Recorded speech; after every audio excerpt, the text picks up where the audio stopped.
বাংলাদেশের এক বিশাল জয় পদ্মা সেতু।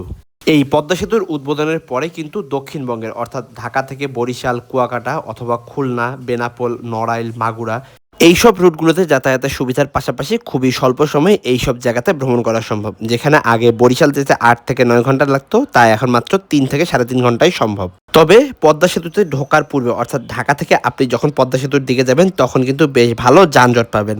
তবে এই যানজটটা দিনের বেলা নয়, শুধুমাত্র রাতের বেলায়, কেননা এই রুটে রাতের বেলা গাড়ি ঘোড়ার চাপ বেশি থাকে।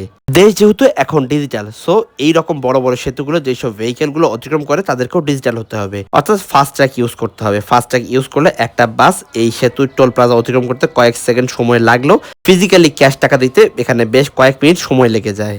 যার কারণে পদ্মা সেতু সহ বড় বড় যেসব সেতুগুলো বাংলাদেশে রয়েছে তাদের টোল প্লাজাতে এইরকম বড় জ্যামের সৃষ্টি হয়ে যায়। সো ফাস্ট ট্র্যাক ইউজ করুন, নিজের সময় বাঁচান এবং অন্যের সময় বাঁচাতেও সহযোগিতা করুন। পেট্রোনাস ইউরেনিয়া লঞ্চ করলো ইউরেনিয়া 1000 HM API CH4 SJ গ্রেডের ইঞ্জিন অয়েল, যা মূলত দক্ষিণ এশিয়ার দেশগুলোতে চলাচলকারী কমার্শিয়াল যানবাহনগুলোর জন্য বিশেষভাবে তৈরি। এর উন্নত টেকনোলজি নিশ্চিত করে আরো অধিক পারফরমেন্স ও ইঞ্জিনের সর্বোচ্চ সুরক্ষা। আর এই লঞ্চিং অফারে কিন্তু আপনারা একটা full sleeve T shirt free পেয়ে যাচ্ছেন। নতুন লঞ্চ হওয়া CH4 গ্রেডের 11 লিটারের 2টি পেইলের সাথে একটি টি শার্ট ফ্রি পেয়ে যাচ্ছেন, অথবা 16 ও 18 লিটার পেইল পারচেজ করলেই পেয়ে যাচ্ছেন exclusive full sleeve T shirt একবারেই ফ্রি। এছাড়া ইউরেনিয়া 3000 এর নতুন 16 লিটার পেইলের সাথেও থাকছে একই অফার।